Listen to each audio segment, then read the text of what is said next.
Bonjour à tous, c'est Pierre-Antoine, je vous retrouve pour Signal Forex avec le Morning Trading de ce 23 janvier 2013. Alors on commence tout de suite par rappeler un petit peu ce qui s'est passé hier soir sur le CAC 40. Donc on voit bien le CAC 40 a calé pour la deuxième fois à 0,5% de l'objectif que j'avais annoncé, donc à 3780 points.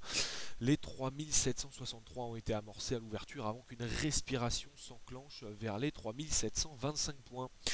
Au final, la clôture donc à 3741 points, et donc on avait vu 2340 millions d'euros échangés sur le CAC hier, hein, donc en perpétuelle évolution, c'est bien, les institutions sont derrière, ne remet pas du tout en cause la tendance haussière. Bien évidemment, l'enfoncement de la MM20 présente ainsi dessous à 3700 points, on va dire, constituerait une première alerte à la baisse, à confirmer par une cassure des 3680. C'est vrai que ceci exposerait le CAC 40 vers la direction du gap, hein, bien sûr, rester à 3641,5 points, ou bien la MM100, tout simplement présente ici, qui gravite vers les 3537 par extension, mais nous n'y sommes pas. Voilà ce qui s'est passé hier soir. Aujourd'hui, on est toujours sur une formation, donc un marteau, avec éventuellement une aspiration vers les 3777. Moi, c'est ce que je préconise le plus, à mon avis, étant donné que le CAC nous donne plutôt une force acheteur. Voilà, mais attention quand même, effectivement, à une cassure des 3700 qui constituerait quand même une très forte respiration, voire éventuellement une baisse possible sur ce CAC 40.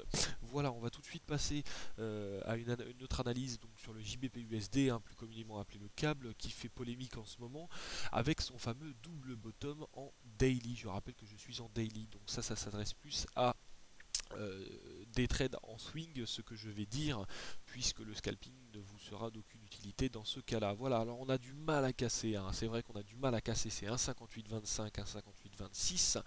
On a vraiment du mal à casser. Hier soir, on a vu éventuellement une amorce, hein, vraiment, véritablement, pardon, de cette paire.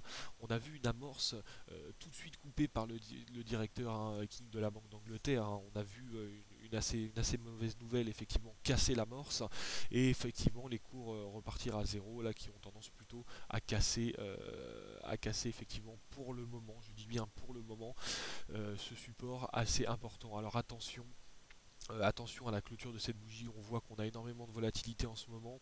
Ne pas se précipiter. Pour l'instant, nous n'avons toujours pas cassé réellement ce support. Attendre effectivement la fin d'une journée pour pouvoir prendre des décisions. Je parle bien en swing trading, bien évidemment.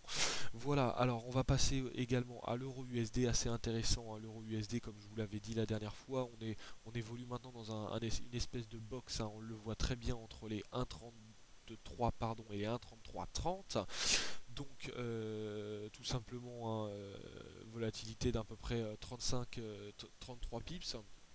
Donc bien cassé hier soir, hein, par quelques annonces, bon, en bougie spéculative et rien de spécial. On voit vraiment une bougie spéculative ici de plus de 65 pips, hein, donc les retours à la normale, bien sûr. Alors toujours rester dans ce box, hein, on va dire dans ce no man's land, ne pas, je pense, prendre de position en dessous des 1,3256, hein, qui pourrait constituer vraiment la cassure du support.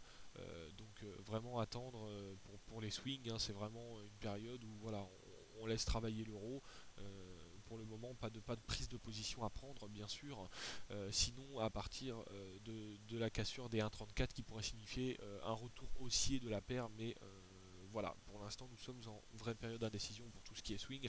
Donc, rester sur ces positions, on va dire, et attendre la réaction de l'euro USD. Voilà, c'était les trois paires majeures. Dites-moi, n'hésitez pas si vous voulez que j'analyse d'autres paires le matin. Je pense que l'euro USD, le JBP USD sont quand même des paires assez importantes, assez travaillées. C'est pour ça que voilà, je fais une rapide analyse dessus. Le CAC 40, voilà, c'est pareil. Je vous souhaite à tous une excellente journée. Je vous retrouve bien évidemment si vous avez des questions sur le site signalforex.fr, et c'était Pierre-Antoine.